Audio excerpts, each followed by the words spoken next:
Meus queridos irmãos que estão aqui conosco no templo da Igreja Presbiteriana da Lapa, também nossos queridos que estão nos acompanhando por nossas plataformas de impulso, nossa gratidão a Deus por cada um e o convite para que leiamos a Escritura e pensemos em João capítulo 14, versículos 1 a 6. Evangelho de João capítulo 14, versículos de 1 a 6. Nosso colegiado pastoral está trabalhando nos 5 solas da Reforma e hoje é dia para pensarmos em somente Cristo. Somente Cristo. E esta é uma passagem muito emblemática para isso, pode nos ajudar a compreender a singularidade de Cristo na vida da sua igreja. Está escrito: não se turbe o vosso coração, credes em Deus, crede também em mim. Na casa de meu Pai há muitas moradas. Se assim não fora, eu vou-lo teria dito, pois vou preparar-vos lugar. E quando eu for e vos preparar lugar, voltarei e vos receberei para mim mesmo, para que onde eu estou, estejais vós também. E vós sabeis o caminho para onde vou. Disse-lhe Tomé: Senhor, não sabemos para onde vais. Como saber o caminho? Respondeu-lhe Jesus: eu sou o caminho, a verdade e a vida. Ninguém vem ao Pai, senão por mim. Meus caros, quero começar com as crianças, porque nós temos trabalhado didaticamente para ajudar também nossas crianças a compreenderem a fé através da exposição das Escrituras. O desenho que o pastor pede para vocês, crianças, fazerem hoje é semelhante ao de domingo passado. No domingo passado nós também falamos sobre caminho, também falamos sobre fé, também falamos sobre certeza. Então eu vou pedir que as crianças façam um desenho com um caminho novamente. Um caminho na horizontal, na página, um caminho. No lado esquerdo do caminho, coloquem um ponto de interrogação. E no lado direito, no fim do caminho, coloquem uma cruz. No começo do caminho, que pode ser um caminho estreito, um ponto de interrogação. No fim do caminho, que pode ser mais aberto um pouco, uma cruz bem grande. No começo do caminho, uma interrogação. Dúvidas, talvez muitas interrogações, crianças. Talvez um ponto de interrogação e muitos pontinhos de interrogação ao lado dele. Então um caminho. Um lindo caminho, e ao final, lá no fim daquele caminho, uma cruz bem grande. Eu falo com as crianças, mas de certa forma, nós adultos compreendemos essa ideia plástica, né? Porque nós não nascemos com as melhores certezas, nós nascemos com algumas certezas, ensinadas por nossos pais, aprendidas com nossos professores, às vezes conosco mesmo, numa busca por entendimento, quem eu sou, de onde eu vim, o que eu estou fazendo aqui. Mas o que nos marca no início da nossa caminhada de vida, não são as certezas, são as faltas de certezas. Os que se desenvolvem mais em conhecimento, normalmente são os mais curiosos, são os que não se contentam com aquilo que eles têm de conhecimento. Então eles buscam mais, buscam mais, buscam mais. Bom, isso não é muito diferente na caminhada de fé, não é verdade? Quando nós fomos alcançados por uma pregação, algumas vezes um pregador falou ao nosso coração, nos deu entendimentos, nos deu algumas garantias que nos fizeram tomar decisões. Às vezes, de novo, foram o ensino do pai, da mãe, às vezes o exemplo de um amigo, às vezes o senso de que nos falta alguma coisa, sentido, significado. A vida cristã também é pautada por muitos pontos de interrogação.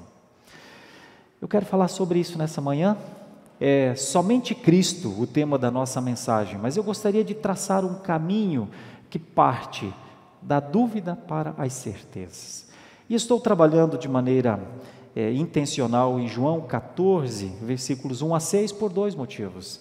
É continuidade do que falamos no domingo passado, quando nós terminamos, aqueles que estavam conosco no templo vão se lembrar, eu disse ao final: meus irmãos, oremos para que o Senhor nos dê fé nessa semana, um pouquinho antes da bênção apostólica.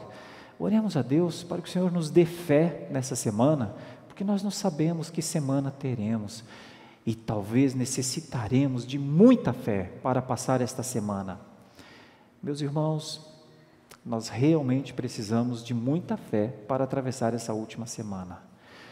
A família da Ana Paula, do Denilson, perderam 2 entes queridos, o Toninho e o Cláudio. Foi difícil para eles, muito difícil atravessar esta semana. Ana Paula me disse agora há pouco, quando orávamos no gabinete, que eles estavam a caminho da igreja quando receberam a notícia da morte do irmão. O que nós estávamos fazendo aqui na igreja, esperando chegar o corpo do reverendo Jorge, para velar, para render a honra e a glória ao Senhor, pela vida do reverendo Jorge, um culto de gratidão a Deus, mas com nossos corações todos muito doloridos. Desde o primeiro momento em que ouvimos, bem cedo, a família me ligou, não cessamos de receber mensagens de condolências, mas em cada mensagem de condolência um pouco da tristeza. Foi uma semana difícil para todos nós, para nós do colegiado pastoral, que perdemos o nosso mestre, nosso pastorzão, nosso paizão, aquele que compreendia um pouco de cada um de nós, sem que muitas vezes expressássemos, por conta do conhecimento que tinha dos seus alunos, porque nós todos fomos seus alunos. Perdemos bastante, todos nós perdemos de alguma forma nessa semana. Perdemos a presença do amigo, a família perde o pai, o marido, perdemos um evangelista, perdemos um fiel defensor da verdade. Então, nós precisamos mesmo de fé, nós só estamos aqui por fé, meus irmãos. E ele fez menção a esta passagem no seu último sermão, lá em maio, quando ele finalizou o sermão dizendo: até o céu, irmãos, ou até o céu, irmão, numa direção da pregação diretamente ao coração daqueles que ouviram, que ainda ouvem por nossas plataformas de impulsão. Eu quero trazer um pouco disso hoje, um pouco do que foi a dureza das notícias tristes, um pouco do que foi a semana em reconstrução, um pouco do que será para nós essa caminhada até este dia que o Senhor Jesus prometeu. Ele disse aqui. Então, em meio às angústias, às muitas tristezas da nossa vida, uma palavra de conforto, de esperança, porque as tristezas, elas são presentes na nossa vida, mas elas servem para que olhemos para frente e esperemos, e aguardemos, e tenhamos confianças.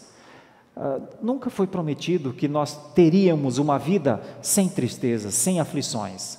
Ao contrário, o próprio Jesus disse: tereis sim, tereis muitas aflições. Então, entre as dúvidas da nossa vida, uma nós podemos tirar, um ponto de interrogação nós podemos apagar. Haverá tristeza e aflição na vida cristã? Não precisa ter dúvidas a respeito disso. Haverá. Nós somos prova disso, vivemos isso com intensidade nesta semana. A palavra afirma-se com a sua própria força. Sim, a vida cristã é uma vida de perdas, meus irmãos, para que se ganhe algo fundamental, que nunca perderemos. Está lá no final. Já começamos a vivenciar isso agora, mas compreenderemos isso em plenitude lá no final. Os discípulos estavam sendo anunciados de uma perda. Esse texto fala de uma perda, e isso gerou muitas dúvidas na cabeça deles. Quando Jesus diz: olha, o coração de vocês, eu gostaria que o coração de vocês não ficasse abatido, entristecido. Não permitam que o coração de vocês se abale numa perspectiva que a esperança se perca. Não se turbe o vosso coração, é a primeira palavra de Jesus. E por quê? O finalzinho do versículo 13 nos mostra: Diz aqui no versículo 36, perguntou-lhe Simão Pedro, Senhor, para onde vais? Respondeu Jesus, para onde vou não me podes seguir agora, mais tarde, porém, me seguirás. Replicou Pedro, Senhor, por que não posso seguir-te agora? Por ti darei a minha própria vida. Respondeu Jesus, darás a vida por mim? Em verdade te digo que jamais cantará o galo antes que me negues 3 vezes. Pedro parecia ter muita certeza, mas vocês conhecem a história para saber que Pedro tinha dúvidas. Tanto é que ele nega a Jesus quando lhe é exigido uma palavra, quando se exige uma palavra, diga agora de que lado você está, ele não tinha certeza para dizer. A caminhada cristã tem dúvidas, meus irmãos. As dúvidas dos discípulos aqui eram grandes mesmo. Isso vem desde o começo, quando Jesus lavou os pés dos discípulos, eles ficaram pensativos com aquilo. Está um capítulo antes de João 14. Eles ficaram pensativos. O Senhor vai lavar o meu pé? Disse o próprio Pedro. Não lava não, disse Pedro. Imagina, o Senhor está confundindo a minha cabeça. O Senhor quer lavar os meus pés? O Senhor é mestre. Como vai lavar os meus pés? E por quê? Então Jesus disse, porque precisa. Se eu não lavar, você não participa comigo. Não tem parte comigo. É quando Pedro começa a apagar mais um ponto de interrogação na sua vida. E então ele diz, pode lavar. Lava o pé, lava a mão, lava a cabeça, lava o corpo todo. Meus irmãos, quando Jesus lava os pés dos discípulos, é um exemplo de humildade. Talvez os discípulos não tivessem tantas certezas sobre essa humildade. É assim que Jesus vai construindo certezas na vida dos seus discípulos, tirando suas dúvidas. Quando vem João 14, esse versículo, eles estão com muitas dúvidas ainda. Imagine, ele havia acabado de falar em João 13, que partiria, que iria embora. E eles dizem, isso não é uma coisa que nós gostamos de ouvir. Ficaremos sós? E o que acontecerá com a nossa vida? O Senhor é a nossa segurança. Nós convivemos com o Senhor às margens do lago de Genezaré, na tempestade, nas curas, na sua posição frente às heresias. Nós não temos essa eloquência. O Senhor fala por nós, o Senhor nos representa, o Senhor é a certeza das nossas vitórias. Não teremos mais vitórias agora, se o Senhor não estiver conosco. As dúvidas começaram a surgir a ponto de eles verdadeiramente estarem nesse instante muito tristes. É quando Jesus intervém. Nas muitas dúvidas, a intervenção é de certezas, com certezas. E ele começa a dizer isso então, isso que se assemelha de alguma maneira a uma outra passagem, que eu vou trazer como luz apenas, a do filho pródigo, que está em outro local, não precisa abrir, é só para contexto mesmo, está no Evangelho de Lucas. O filho pródigo, quando ele sai da casa do seu pai, ele tem pelo menos 3 coisas que nós podemos perceber nele. Um homem perdido, porque estava na casa do pai. Por que quis sair?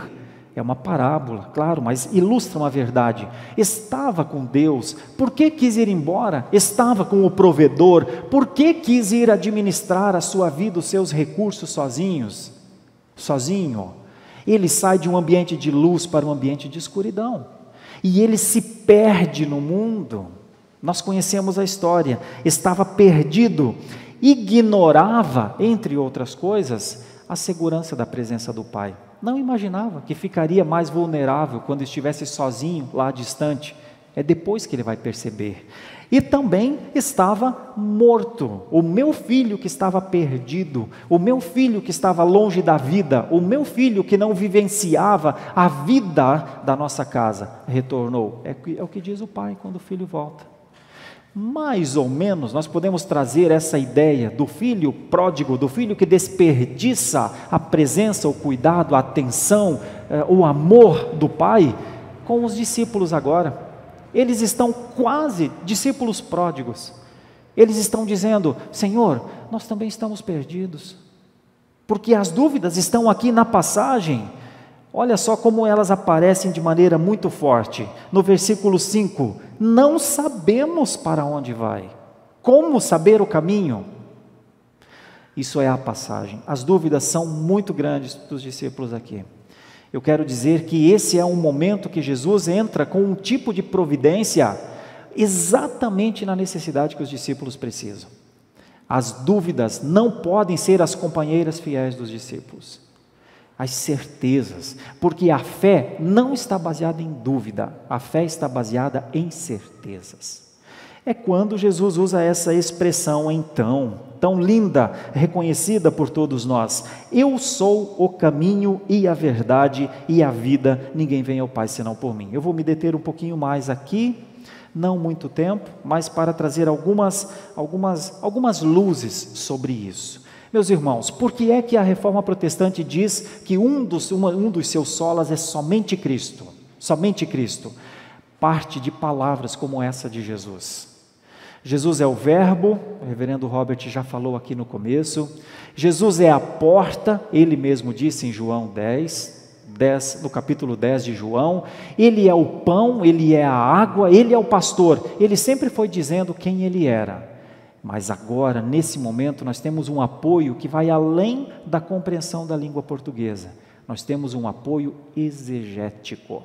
É muito difícil combater este elemento, o exegético. Quando Jesus diz aqui no texto, eu sou o caminho, na língua portuguesa nós não conseguimos fazer diferença se ele dissesse, sou o caminho, ou eu sou o caminho, para nós não muda nada, a gente entenderia. Se Jesus falasse, meus discípulos, caminho, sou o caminho, vocês estão em dúvida por onde andar? Sou o caminho, para nós ficaria claro na língua portuguesa, mas na língua original, em que esse texto foi escrito, é muito diferente. Se Jesus dissesse simplesmente, sou o caminho, poderia soar como, sou um dos caminhos, ou poderia soar sem ênfase, caminho, sou o caminho também, mas a expressão eu aqui, dá uma olhada lá no texto, na sua palavra, na sua Bíblia, está escrito, eu sou, este eu sou aqui, é o somente Cristo que a Reforma enfatizou.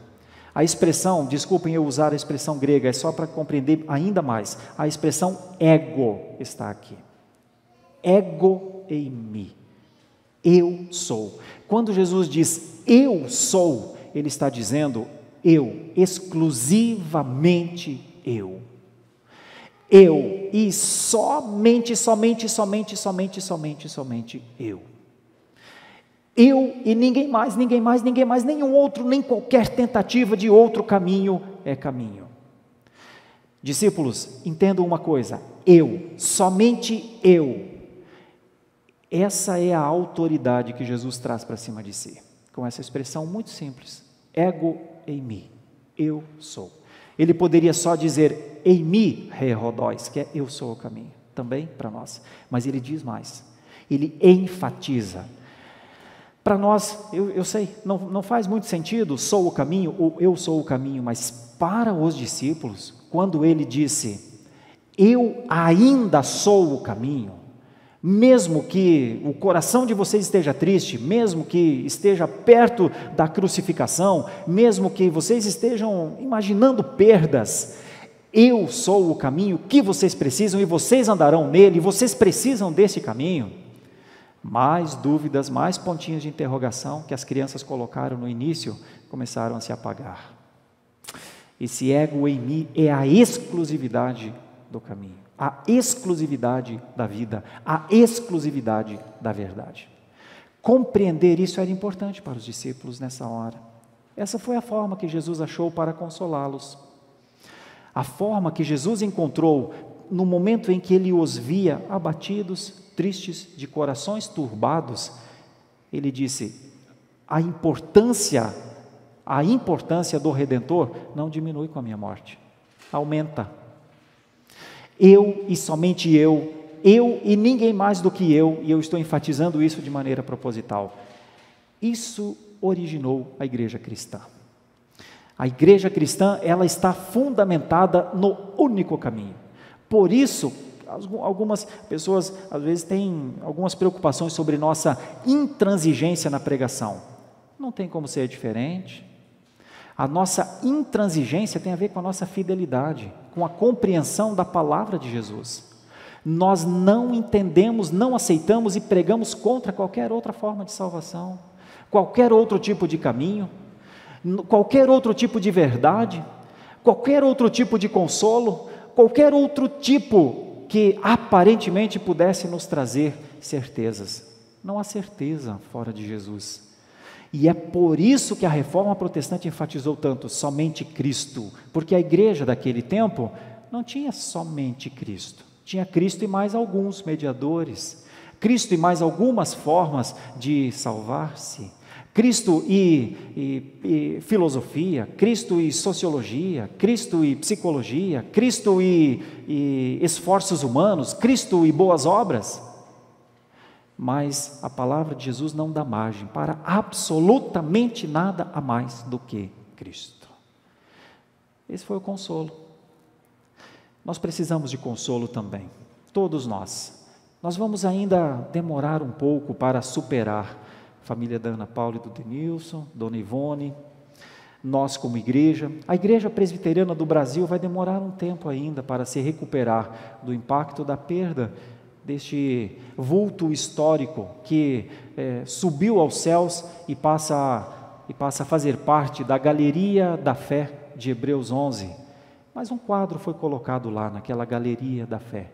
Sabe em Hebreus 12, quando diz que uma multidão nos aguarda, ou que tem uma multidão vendo a nossa vida?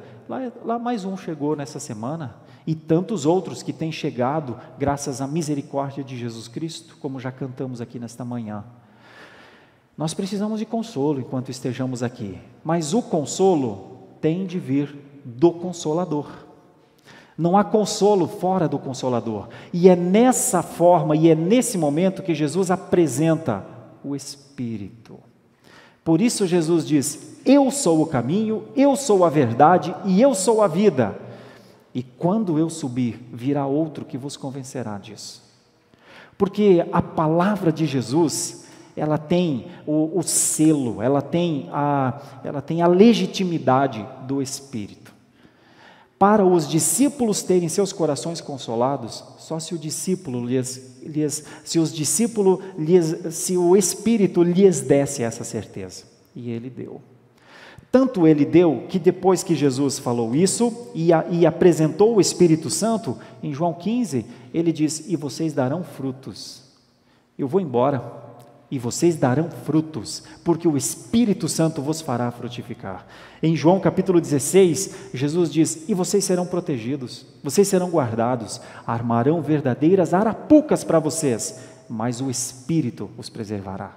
E em João 17, na famosa oração sacerdotal, quando ele ora, ele diz: Pai, agora eu vou para junto de Ti, eu vou porque que o Senhor restitua a glória que eu tinha antes que eu desci, mas guarde-os, não os tire do mundo, apenas livra-os do mal.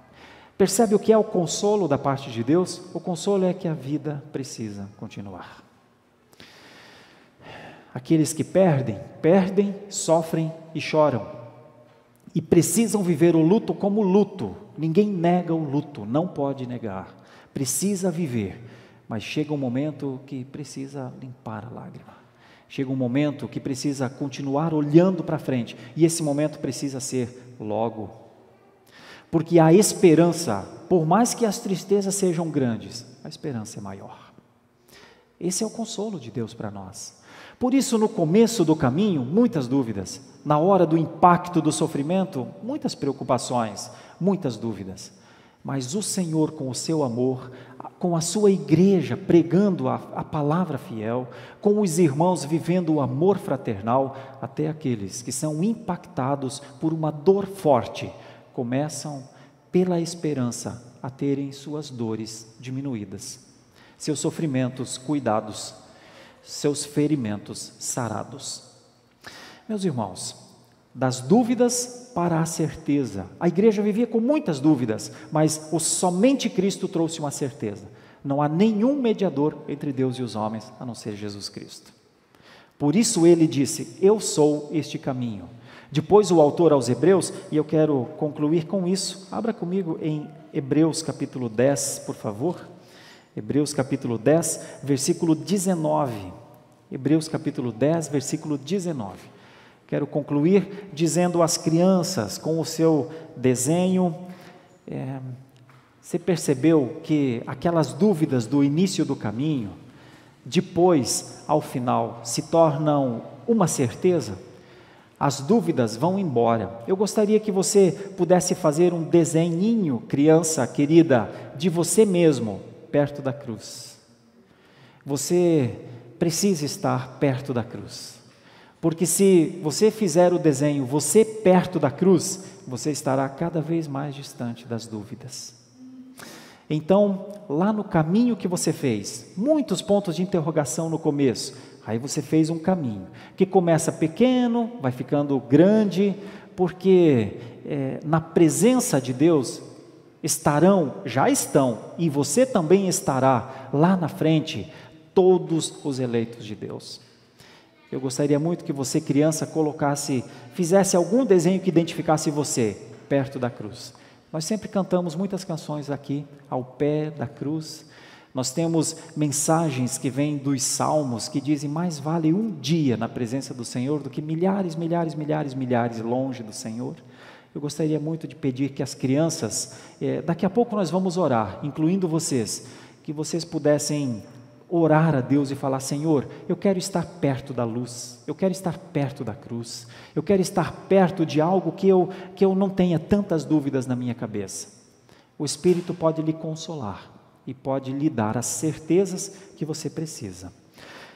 Hebreus capítulo 10, versículos 19 em diante. Tendo, pois, irmãos, intrepidez para entrar no Santo dos Santos, pelo sangue de Jesus, pelo novo e vivo caminho que ele nos consagrou pelo véu, isto é, pela sua carne, e tendo grande sacerdote sobre a casa de Deus, aproximemo-nos com sincero coração, em plena certeza de fé, tendo o coração purificado de má consciência e lavado o corpo com água pura. A ideia do autor aos Hebreus é que as dúvidas nos fazem muito mal. As dúvidas tiram nossa paz, as dúvidas tiram nosso sono, e a Bíblia tem todas as palavras, tem toda a certeza acerca da nossa salvação. Jesus nunca nos enganou, não enganou os seus discípulos. Jesus é a suma e suprema verdade, Ele é a vida que veio a nós. Jesus é este centro, por isso 503 anos depois, nós podemos continuar dizendo, sim, somente Cristo, sim, Cristo nos leva ao céu, sim, Cristo considerou o céu uma coisa real e nós podemos considerar o céu como um lugar real, sim, nós podemos dizer, como o reverendo Jorge disse na sua última pregação, até o céu, irmão. Não pode pairar dúvidas sobre o céu. Não pode pairar dúvidas sobre essa chegada. E se houver dúvidas, faça como a criança. Fique junto à cruz.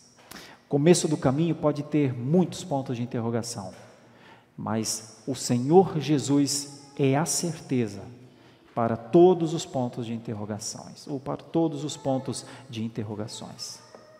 Vamos orar. Ó Senhor, nós precisamos que o Senhor, com a sua palavra, continue a nos trazer certezas. Os impactos fazem doer, nós estamos todos doloridos, nós estamos sob o impacto da emoção, nós estamos todos sob o impacto da tristeza, da perda, como os discípulos, mas a tua palavra, Senhor, aos discípulos é palavra para nós também, Senhor. Muito obrigado por isso. Ajuda-nos a não termos os corações turbados. Ajuda-nos, Senhor, a não dizer, Senhor, qual o caminho? Uma vez que a Tua palavra diz que o Senhor o é. Ajuda-nos, Senhor, na nossa caminhada.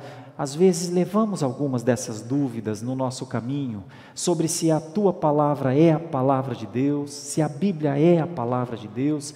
Tira-nos destas dúvidas, sobre se há uma eleição e os eleitos são os amados de Deus. Se houver dúvidas, tira essas dúvidas. Senhor, sobre o nosso serviço, sobre a fidelidade que temos de ter a Ti, se há alguma dúvida, tira essas dúvidas. Senhor, sobre a esperança da glória, sobre o dia do retorno da glória do Filho de Deus, que retornará em glória, se há alguma dúvida sobre a parousia, tira essa dúvida. Dá-nos certezas, precisamos viver por certezas.